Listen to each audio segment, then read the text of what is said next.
Okay, welcome back to the garage conversion. We're now getting to the point where it's turning into what would be treated as a standard conversion, where you've already got your walls, your stud work is in place, and then you start to insulate.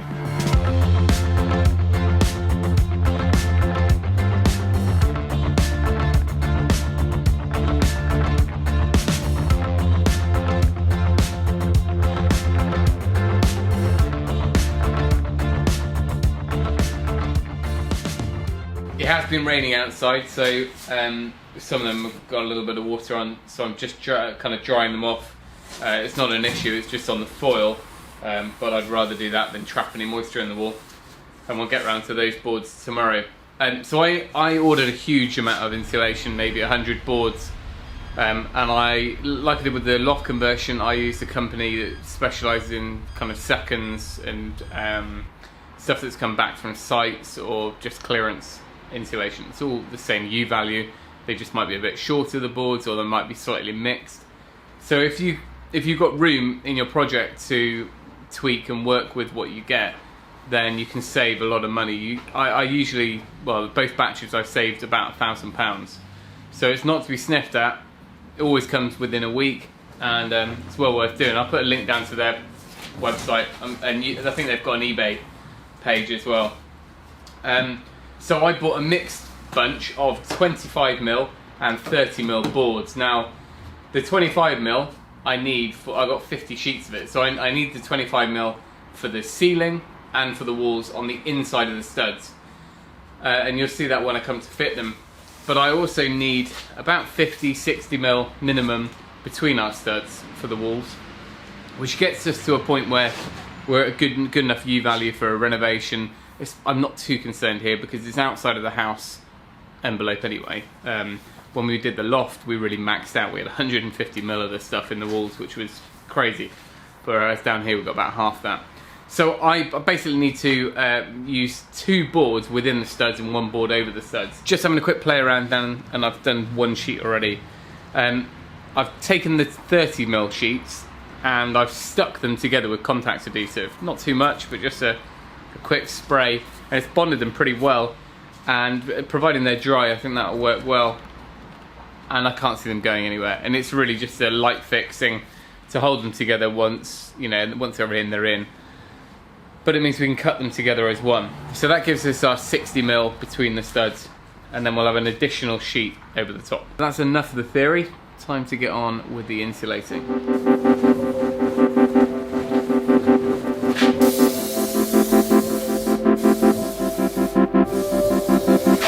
Granted, it is a little bit more work, but you know, saving the pennies.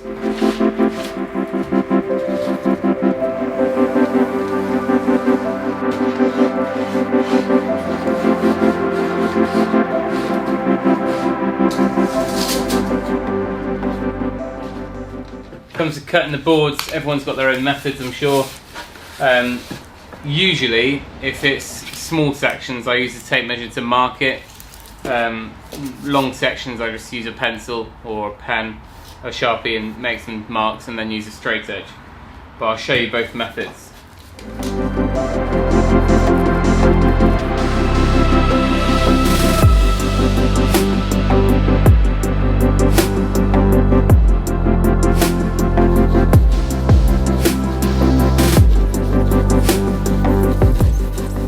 Now, the benefit of using a chunky piece of timber like this rather than just a straight edge or a bit of plywood or something is that if you're using a saw, then it'll ride on the side of there and hold the cut square. If you're trying to do it with just, you know, a thin straight edge, you can go all over the place, where it actually that keeps you nice and plumb.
next job is to fill any gaps we might have, because as much as you want it to be perfect, it's not going to be quite there. So it's worth filling the gaps when you can, before we go over with our next layer.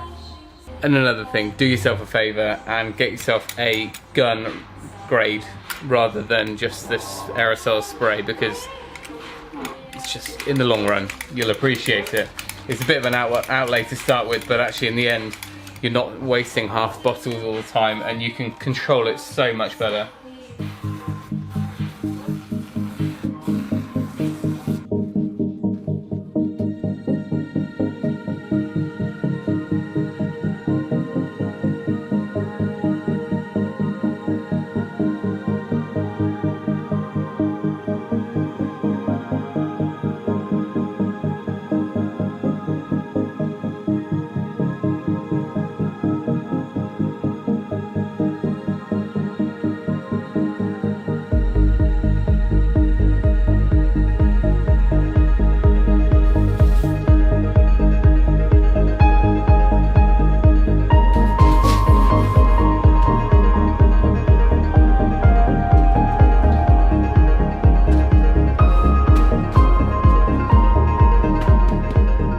Quick shot at how we're looking from up here, looking down into the room.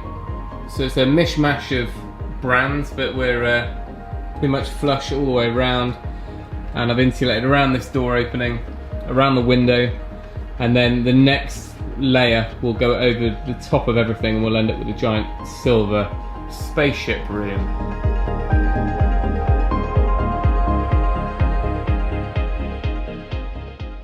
These ones are the fibre tissue, glass tissue, and like I mentioned in the last video, if you're doing a warm roof, I'm not sure if it's this exact product, but some of these boards you can actually felt or EPDM straight onto, you don't have to have the OSB on. But anyway, in our application we're just sticking them between the joists.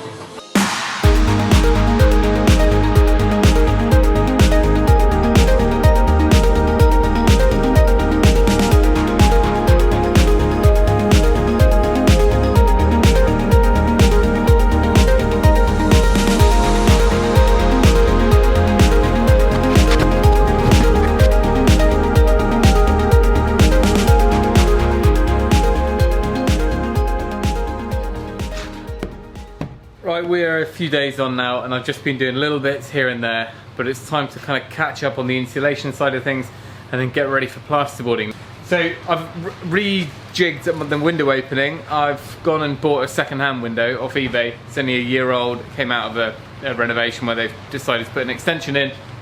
So it just made sense, saving myself 350 odd quid doing that way. So made that bigger, and I've finished insulating the roof all up to the dividing wall. Just take a look at this weather. It is just non-stop miserable out there, and that marquee's still out there, which is the sole reason for pushing to get this done. The good thing is I've managed to borrow his board lift again, like we did years ago when we were doing the house, and this is just going to help me no end, because I'm working on my own and these ceilings are pretty tall. Now, if you haven't come across one of these before, these are just the best thing if you're working on your own or high ceilings or anything like that.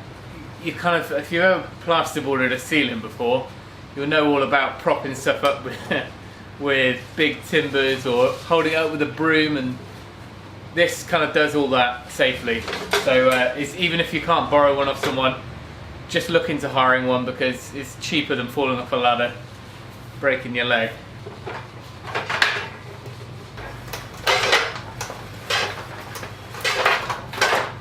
So I'm actually going to use this for the insulation. The insulation weighs about 2 kilos, so really I could probably manage, but it's just going to be easier. So I'll put those up. I'm going to do one layer on the ceiling first, and then the walls I just do by holding them up.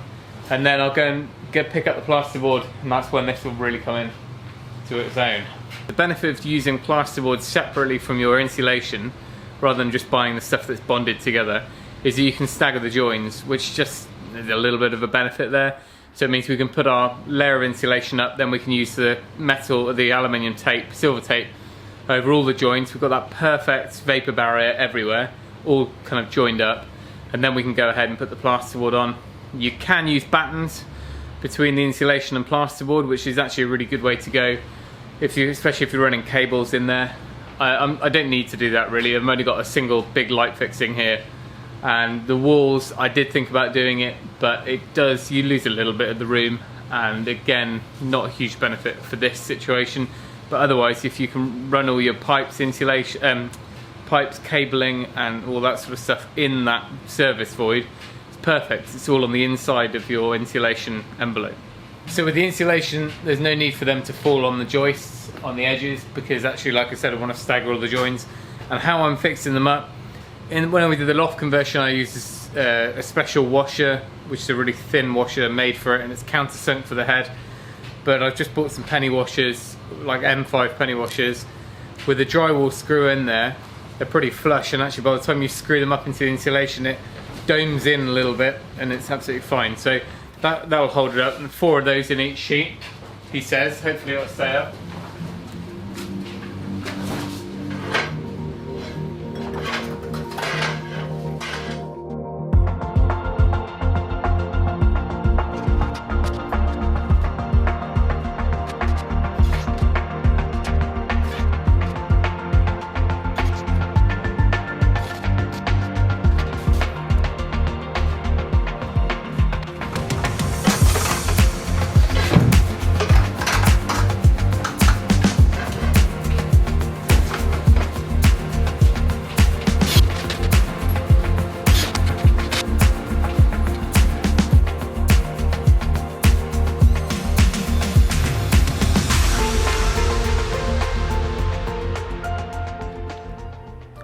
So I managed to get most of the ceiling complete on that day, but I really had to move on to getting that dividing wall finished, or at least started.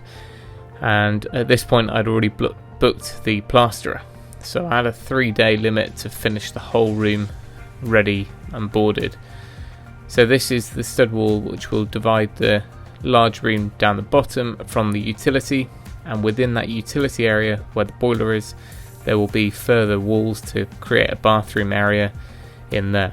But for now I need up the dividing section only, so it's a case of building a regular stud work all the way across and allowing for a door entrance, which will be at the top of a couple of steps down into this room. So there was loads more footage from the insulating, so I've split this part of the video into 2. The next episode out will be creating that second layer of insulation, a little bit more on the detailing of that, the taping of the joins, the vapor control, and kind of explaining the thought process there. So when that one's ready, I'll add it to the end of this video. But apart from that, make sure you're subscribed to get an update for every video we release. Give us a thumbs up if you enjoyed this one. But that's it. Thanks for watching. Remember, if you can, do it yourself, and we'll see you next time.